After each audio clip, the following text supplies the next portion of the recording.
O terror. Em quase 100 anos de cinema, esse gênero foi incansavelmente explorado. Monstros, assassinos, mortos-vivos e espíritos aterrorizaram, assustaram e mortificaram as mais diferentes plateias. Nesta edição de alta fidelidade, preparamos a lista com os 5 maiores filmes de terror da história. Então prepare o coração e embarque nesta viagem ao inferno cinematográfico.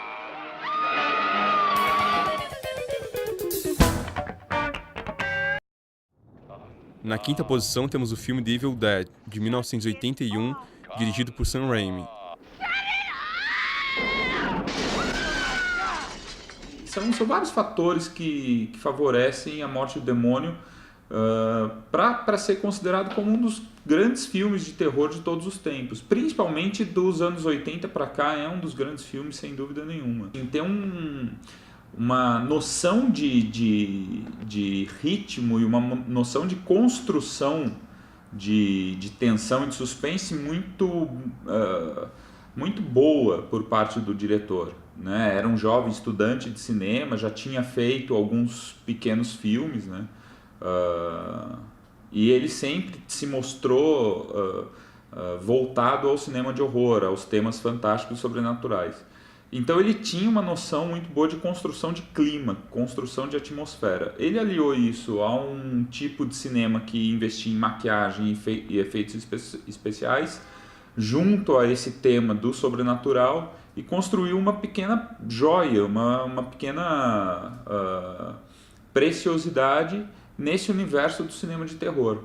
O Evil Dead ele é um filme cultuado no mundo inteiro, não só por fãs, mas pela crítica, por unir o humor negro, tão presente assim na trilogia inteira, como o gore, que é um elemento característico dos filmes splatter movie, onde eles abusam de uma violência em suas cenas.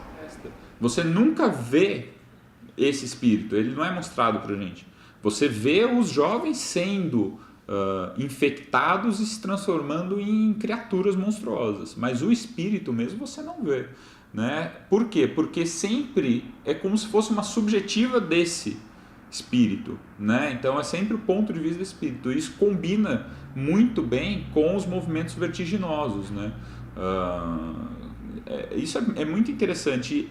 Para mim, sem dúvida, é um dos recursos que fizeram com que A Morte do Demônio se tornasse um filme tão fundamental para a história do cinema de terror recente.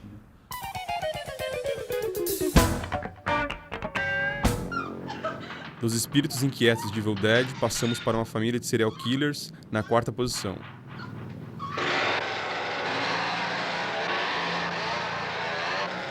Dirigido por Tobe Hooper, o filme Massacre da Serra Elétrica de 1974 conta a história de um grupo de adolescentes que se depara com uma família de serial killers em uma viagem maldita.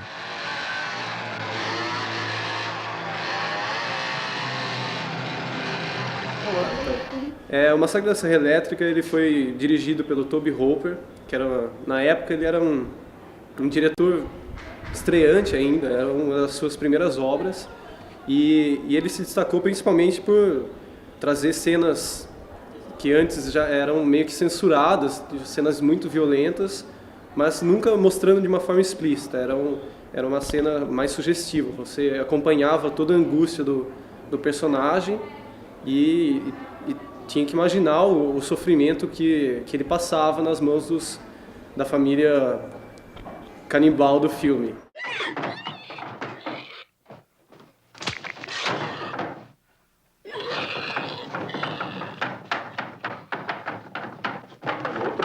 É um dado interessante, né, a gente lembrar do Massacre da Serra Elétrica, ele parte, né, de dados reais, ele parte, né, não que ele seja baseado realmente, ele não vai reconstruir uma história realmente, mas ele parte de fatos reais, ele é baseado em alguns acontecimentos, né? Então, por exemplo, no caso famoso do serial killer que assustou, né, a sociedade norte-americana, que serviu como combustível para vários filmes, né, sobre serial killer.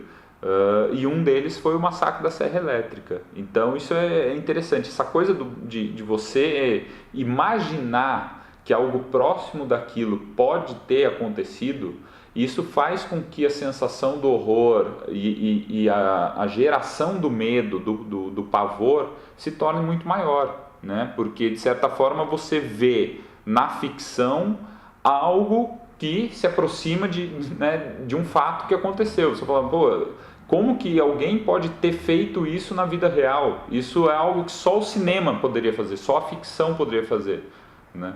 Então acho que é um outro dado interessante que faz com que a gente sinta mais medo e mais pavor quando vê um filme como o Massacre da Serra Elétrica. Muitas pessoas consideram esse filme como um filme brutal, assim, muito violento, mas não se quando você vê ele, quando você o assiste, você não percebe cenas realmente assim impactantes. A sugestão que o diretor causou com as cenas é que fazem com que aquilo fique mais angustiante ainda. O que acabou virando uma certa tradição posteriormente em filmes mais para a década de 80, onde mostrava mesmo as cenas acontecendo, com os filmes do Sexta-feira 13 ou Hora do Pesadelo. Além dele sugerir a todo mundo que aquela história era realmente verdadeira, ainda aquele estilo de câmera, a câmera na mão, dava mais uma sensação de realidade mesmo às cenas. E o que comprovou bem mais isso foi alguns anos, acho que 30 anos depois, com o filme A Bruxa de Blair, que revitalizou esse tipo de filme, né? Câmera na mão, cenas tremidas, cenas documentais. Realmente você não tem uma justificativa muito forte para aqueles atos tão violentos, tão sanguinolentos, né? Talvez isso faça com que a nossa sensação de espanto e de horror se multiplique, né? Por que isso? Não tem resposta. Simplesmente está acontecendo aquilo que você está vendo sem resposta nenhuma.